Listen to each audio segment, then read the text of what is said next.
Hello, everybody. This is Lynne Wadsworth from Holistic Health and Wellness, joining you for another episode of the Living Life Naturally podcast. So thank you for joining us today.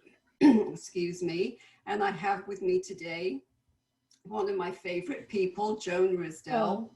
And she is the founder and creator of Wiser Woman Coaching and Personal Development. So she specializes in private and small group coaching. Joan partners with women to facilitate a transformation in their limiting beliefs and achieve freedom from their battle with emotional eating, dieting, and body image. So she uses tools and proven techniques and winning strategies, and she guides her clientele to make wiser choices, achieve their health goals, and help them to love their bodies. So Joan is also a registered social worker who has dedicated her practice to serving others. And today she continues to deliver excellence in service as a certified professional life coach. And she encourages women to embrace and own their journey to food and body freedom. So Joan's training includes reality therapy, choice therapy, EFT, NLP, and years of experience with other modalities and personal development. And personally, I have worked with Joan on the EFT portion, which I find just tremendously helpful in a very powerful way of bringing about a much better existence. So welcome to the podcast, Joan. We're thrilled to have you here today. Thank you, Lynne. You're welcome. And tell us where you're joining us from. So I'm in Surrey, British Columbia, Canada, just outside of Vancouver. And it's a glorious day here. It's beautiful. We've been having some amazing weather. So I'm happy to, I'm still in my t-shirt. haven't put my bunny hug on yet. So have you always lived in Canada?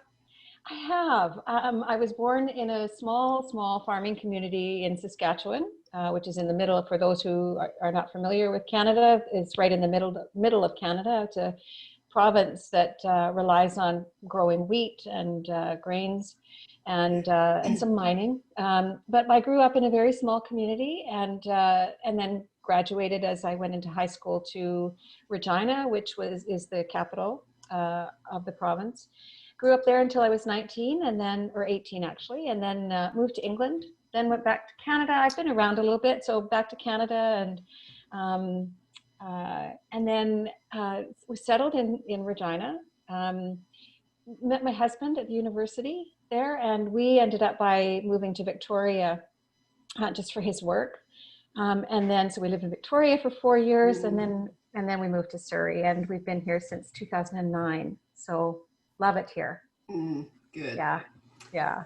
Okay, so I want to dive in with you first of all, because I do want to talk about EFT in a little while. But first of all, I want to talk to you a little bit about body image. So it's not something that just affects people when they're younger or when they're in their 20s or 30s. It's something I feel as a midlifer and beyond that it gets even more of a problem as we age. So speak a little bit about your expertise with body image. So body image has been an issue for me, I would say, from the time I was a young child. I started my first diet when I was 10 because I wasn't happy with the way that I looked. I was considered to be a chubby child. And so my body image issues started when I was very young, and continued right up until a few years ago, actually, when I really took stock of my life. But body image is so important. It's about us being able to look in the mirror and be, at least, if we can't love our bodies, we can at least be neutral with them. Because if we have a hard time loving and caring about and valuing our bodies, then it's really hard to take care of them in a way that's sustainable and healthy, right? It impacts our mental health. I think that was one of the biggest things for me, was comparing myself so much to other people, not feeling good enough because I was living in a bit of a larger body at times, other times not. And so I would go up and down with weight, which of course then I think it's often difficult to separate issues around weight, emotional eating, those kinds of things with body image. I know many women who are slim, petite, exercise regularly, have beautiful bodies, and yet they look in the mirror and they see themselves as a fat person, right? Yes. The other thing about body image is we can't tell by looking at someone how healthy they are. And you would know this being a health coach, right? Right. You can have someone who's overweight, what we consider to be overweight in our society, versus someone who is at a size, 5 or 8 or 10 or whatever. And you look at them and you automatically think that that person is going to be healthy, the slim person is going to be healthy, and the larger person is going to be unhealthy. And actually, that's not true. We can have both types, body types, being healthy or not.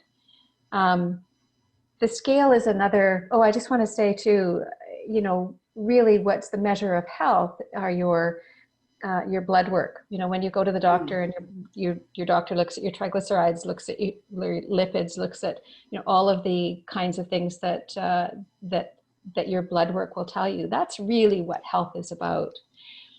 What we see on the outside isn't always an indicator. I think the other thing about body image for me that was really difficult was when I stepped on the scale every day. I would step on the scale, and if I'd lost weight, I felt great. Loved my body. You're doing what you're supposed to do, body. That's great, right? If I stepped on the scale and it was going up or it stayed the same, I would say to myself, well, like, what's the point, right? Especially if it went up. What's the point in my doing all this work and this dieting if your body, you're not going to do what you're supposed to do? And our bodies are smart. We may lose weight when we're on a diet, and we may get down to a goal weight, but at the end of the day, 95% of people who diet end up within a 2-year period or a 3-year period, end up putting that weight back on and even more weight, right? Right, absolutely. Oh, I've lost you. No, there we go. It's okay. Okay. I was coughing, so I... So body image is really important, and I think I often will start when I work with somebody. I'll start with looking at body image, and then talking also about the diet culture that we live in and how diet culture impacts the way we see ourselves. And the goal is to get to the place where, again, you can either be in a position where you love your body. You may not like all parts of your body, but if you think of your body overall, she's an amazing machine and an amazing vessel for us to live in. And so if we can't get to the point where we're loving our bodies, we can at least work at getting to the point where we're neutral about our bodies, and then be able to look after our bodies. And when that happens, then it starts the process of moving farther along that scale towards loving your body and valuing it for the kinds of things that it does. So yeah, it's a complex issue for sure. It is. And as we've talked about before, when you hit that midlife stage and nothing about your body feels and looks the same again, it's even harder to have a positive body image. And especially if you're seeing changes around the belly and you've never had a belly before, and then click right there in your mind, you consider yourself to be fat. Again, as you say, that doesn't mean that you're unhealthy. Right.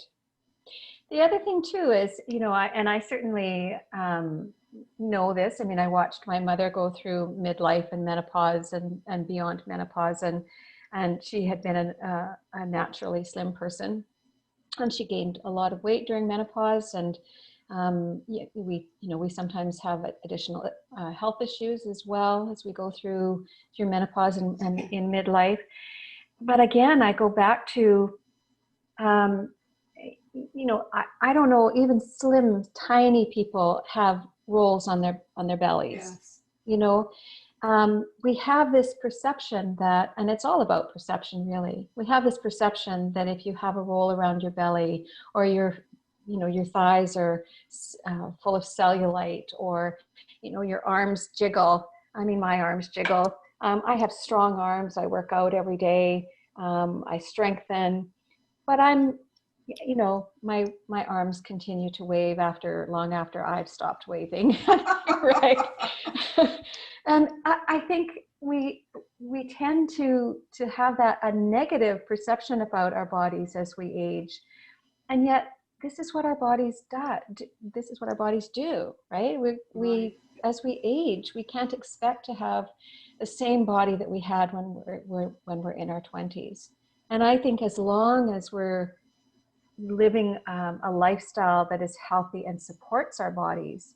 In fact, I was working with my trainer yesterday, and I said to her, I think it's so valuable to be doing strength training now that I'm in my 60s, and I did some in my 50s as well. And she said, absolutely. And do you know why you do that and why it's important? And I said, well, it supports your bones, right? And she said, well, your muscles need to be strong in order to support your body. And because your ligaments age, right? And your joints age, right? So I think as long as you're doing the kinds of things that are going to support you as you get older and as you move through menopause and into a different stage of life, into becoming elderly, I think, that we have such a gift with our bodies. We don't realize that, our bodies do so much for us.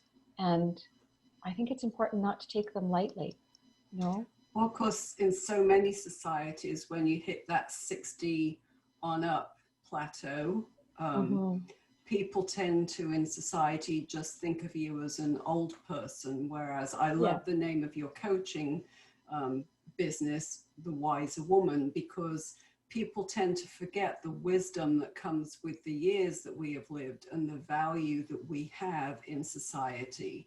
And I know it's worse here in the US. I don't know what it's so much like in Canada, but in Europe, it's not as much like that. I think that they revere and respect their elders a lot more than maybe we have come to here, because, as we were growing up older, I remember the kids just looking at us and thinking that we were ancient when we got to 40. I know. But we have such a lot still to give and such a lot of life to still live. So we should live it to the fullest. Absolutely. Yeah. And really, at the end of the day, a friend of mine years ago said to me, when you are on your deathbed, are you going to look back when you're in your 80s or 90s or however long I've got to live on this life? Are you going to look back at your life and say, damn, I wish I had spent more time worrying about my belly? Right? I was like, I wish I'd spent more time worrying about, whether I should or shouldn't wear a bathing suit, or whether my thighs jiggle, or whether my arms jiggle. I mean, it's ridiculous, really, when you think about it, when you put it in that context. Our bodies for many of us, have born children. They move us, they allow us to walk, they allow us to love, they allow us to laugh and be who we are. And if we're not making the most of that, then I think we're missing out. And that's not to say that we shouldn't be looking after ourselves. As I said, doing the exercise, drinking the water. I mean, you do such a great job of promoting the kinds of healthy habits that we should be doing and need to be doing to support our bodies. I think where it becomes a challenge for some is that those healthy habits get put on the back burner because the emotional part of life gets hijacks us, right? And that's where emotional eating, yo-yo dieting, overeating, feeling that we're addicted to food, binging, all those kinds of things take over. And then we get lost in that. And it takes work and practice to get back to addressing those issues, and then being able to create those healthy habits that will sustain us over time, right? And of course, sometimes people haven't even recognized that there's an emotional component. Right. So really, I'm sure that's one thing that you do, like I do with people, is really hone in on what's happening on the emotional side to see if there's a component there. Absolutely. And I think, when I started looking at emotional eating, and because I've been using food to soothe my own stress and anxiety from a very young age. And when I started looking at it, I, thought that emotional eating was really bad, that I was a terrible person because I was an emotional eater. And actually, I see it a little differently now as I've come through this. I see it as a gift in some ways. That we all eat emotionally at different times in our lives. Right. When food can be emotional for us when we're having a birthday party or a celebration of some kind, or we have a family gathering and there's lots of food to celebrate. So celebratory food, I think, is an emotional thing, right? Where it gets to be a problem is when food becomes our sole source of comfort, helping us manage our stress, manage our anxiety. And like I said, with the anxiety and or with the traumas that sometimes, because often emotional eating, binging, all the sort of the disordered eating, and certainly the eating disorders come from those kinds of issues that happen often long ago when we're in our childhood or our youth or teen years.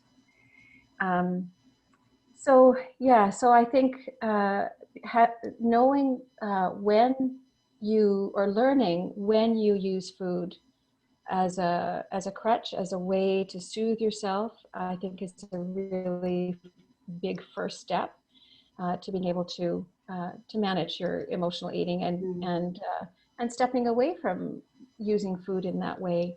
Since I've stopped using food in that way, I enjoy food so much more now because I'm not feeling guilty and shame around it. And not feeling bad because I've eaten too much or overeaten. When I was in my teens, probably about 18, I binged and purged. I got down to a really low weight and was so happy that I was able to get down to the weight. But the price that paid was difficult. I binged and purged my way down to 112 pounds, which was the lowest weight that I had ever been at. And that lasted about 3 minutes. Why? Because I couldn't sustain it. I couldn't keep binging and purging. I stopped purging and then continued to binge as well as, eating emotionally. But it's not sustainable. And that's why I think if you can work through what it is that's behind the emotional eating or the overeating or the binging or the, believing that you're addicted to food and all that kind of stuff, I think you can create a really healthy relationship with food, and then create a healthy relationship that's with your body. So the two sort of go hand in hand. Yeah, because it really is all about awareness. You've got to be aware of it to be able to move forward and make some changes. And I personally have found, and I'm sure you use this as well, journaling, just even your feelings, really can help you move away or release some of those feelings. And I'm not the best at journaling, but I do know that when I've done it, it's definitely worked. It is such a great tool because it gets what's in your head out on paper and out of your head. And it's also such a great, I use journaling as a tool in my practice as well with clients. And then you get to look back and see the progress as well, which is really nice. I started to practice morning pages a while ago, right, where I write, every morning. Now I'm not as consistent as I'd like to be as well, but when I do it, I find my day feels so much better because I've kind of done that brain dump, right? It's, and then I can move on to other things. Right. But yes, journaling is one of the tools that I use. And then there's a number of other tools. I ask people to do and think about all the food rules that they live by. We have so many food rules. It's crazy when you listen to the lists, and certainly my own list has been pretty extensive. And working with people to be able to let those food rules go and figure out then what else to do instead. When we're not bound by rules, and when we're not constricted by an external plan or an external voice saying you should or shouldn't do this, you should eat this, you shouldn't eat this, you should have this at certain times, instead of listening to your body and recognizing what's hunger and what's your physical hunger and what's your emotional hunger, and being able to juggle those two. So there's lots of tools that I work with when I work with somebody around emotional eating and body image. So do you use EFT when you work with your clients on body image and eating, or do you use that as a separate tool in life coaching? No, I use it as part of my practice in every area. And it's just a fabulous tool for just lowering and reducing the stress and the anxiety that we feel, those recurring negative thoughts that dominate our heads around food, our bodies, life, right?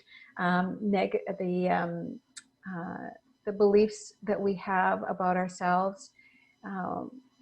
What else? The traumas that we've experienced. We can go back and clear the emotional connection that we have to the trauma that we've experienced. And so EFT is a really valuable, it's such a, I mean, from doing this that it seems so easy in some ways, right? You're just tapping on the meridian points or the energy points in your body. But it's amazing how, because it's a mind-body energy system, it clears out all of the negativity and allows you then to be able to think about things differently, feel differently about yourself, about your trauma, about the stress or the anxiety.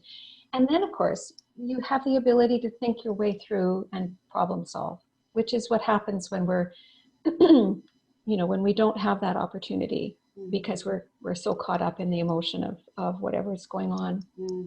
So for those of you who don't know me that well, I'm very introverted. So specifically what stands in my mind with the EFT is talking to Joan one evening before I was going out to a social engagement. And I usually try to hang on to one person that I'm comfortable with. And I had told her that I had a real problem being able to get myself out there and really talk to more people. So she did some tapping with me, and the difference when I went there that night was really amazing. Just the way I felt and the way I intermingled with people really was so different to how I usually am. So it's a very powerful tool that you use. It is a really powerful tool, and I honestly can't say enough about it. It's also great for things like cravings. If you're really struggling with a craving for chocolate or banana bread or whatever, and you just feel like you can't stop eating it, tapping is amazing just to clear that out. I've done that with wine. I was, not that I drink a lot. I don't want to think I'm an alcoholic, but I was, Friday and Saturday nights, I would have a couple of glasses of wine, and I'm finding as I get older that my body isn't liking it so much. Right. But I love the idea of having a glass of wine with my husband and, relaxing with a nice glass of red wine. And so but I didn't want to stop it. And so I thought, I better deal with this. And so I got one of my tapping colleagues to work with me. And, I haven't wanted wine. I had a glass of wine last Sunday, but before that had been a month and I hadn't had any. So it just clears out all of the stress and worry and anxiety and compulsion that we have around food or around our belief system. Yeah. So it's just a wonderful tool to be able to use for people. It is. Yeah. It is. And I'm just about to embark on I realized that with my my level 2 training, I'm going to do level 3 probably next year. But I'm also taking a trauma tapping course in September, because I think that often with food issues and body issues, alongside that comes trauma. I think that, you know, EFT is such a great tool, along with NLP, neuro-linguistic programming. Being able to use the two together is so powerful for clearing out trauma. So I want to become, have more expertise around that as well. So for our listeners that don't know, what does EFT stand for? Emotional freedom technique. And it's a technique so how we describe it is it's like acupuncture without needles. And it's a mind-body technique. So what I love about it is it blends Eastern philosophy with Western philosophy. So you're working with, in acupuncture, for those who are familiar with acupuncture, there's meridians or energy centers in the body. And so what we do is we tap on the energy centers, the meridians of our body, and on our face and our upper body. And as we do that, we also talk about what the problem is. So, you know, there's a setup phrase that's, even though I have this problem, and then we add on what's appropriate for the person to be able to say. I always say, I love and accept myself, or I deeply and completely love and accept myself. So you're combining the negative with the positive.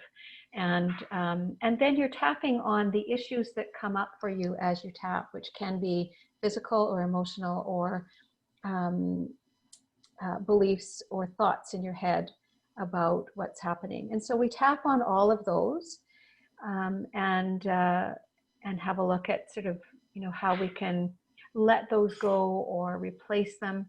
I will often replace the negative as we tap, and I notice that the energy has changed or shifted for the person. I'll tap on adding in the positive. So at the end of it, we then assess, you know, how you started here, and are you here now, or where are you on that scale of 0 to 10? We do that assessment, and look at, see if there's anything else that comes up for you. So it combines body and mind, and you're using both sides of your brain, right and left hemispheres, and so I think it's just such an amazing tool to use. Yeah. So I know that you have something coming up that you wanted to share with our audience, and I would love for you to tell us about what you have coming up, because it's a free opportunity for people. It is. So I have my free 5-day body image workshop called Join the Journey to a Healthy Body Image, your 5-day free kickstart program.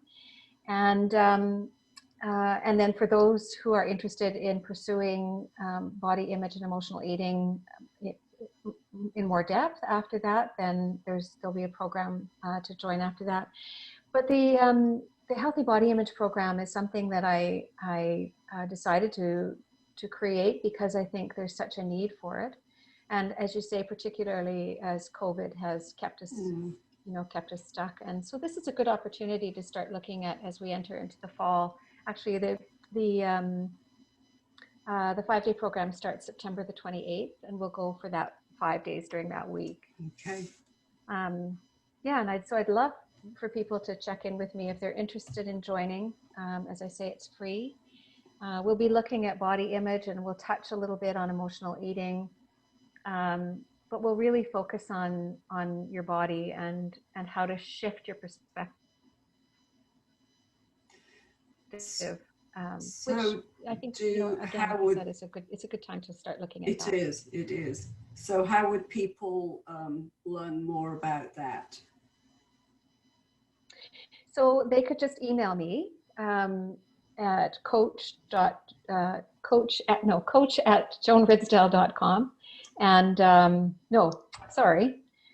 What is it? What's my email address, Lynn?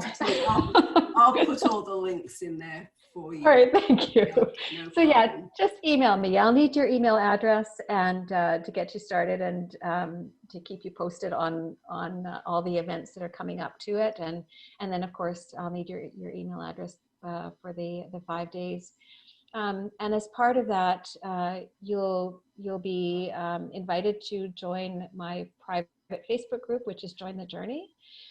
For the 5-day program, I'm going to create a separate body image Facebook group, so you will be involved in that as well. And that's a really good opportunity for people to connect who are in the group. And yeah, I think if anyone's interested, just let me know. Yeah, I will definitely put all of your links in the show notes so that people can do that. And I know that it's usually a couple of weeks before I publish them, so I'll make sure that this is published in plenty of time for people to get on there into Thank you. into Thank this. you, Lynn. Yeah, I also, I'm also really, I'm so passionate about this area. And so if anyone is interested, any of your listeners are interested in just talking about this whole issue around body image and emotional eating, just feel free to drop me an email and we can jump on a call and have a conversation. Whether we work together or not, I think it's great just to be able to talk about it and find out where you're at, where you want to go with it. I know this work is not for the faint of heart. It's not easy work. Mm-hmm. I got to tell you though, when you get to the end of it, it's amazing to be free from worrying so much about your body, be free from the negativity that we have around food and our relationship with food. You become so much freer, so much healthier and happier within yourself. And so the journey is worth it, but it takes work. And it takes practice, just like anything. You're building a skill, right? You're doing something differently that what you've probably done for years or decades. And so it takes time and takes energy and takes work, but it's so worthwhile at the end of the day. Yeah. So Joan does have a Facebook group. If you just do in Facebook and you do a search for Join the Journey, you can find her there. Also, I do have a free Facebook group for women, and that is the Energized Healthy Women's Club. So we would love to have you in our groups and be able to talk to you more about health and wellness as we go through the week and give you tips. So Joan, do you have any closing thoughts or tips that you want to give to our listeners? If you're contemplating, or even there's a little glimmer of thought that, that you'd like to stop dieting, that you'd like to get off the diet roller coaster, and you're just even questioning that, don't wait, just do it. It's difficult, but it's an amazing process to go through. And you learn so much about yourself. You learn so much about your body. You learn so much about who you are and who you can be without that whole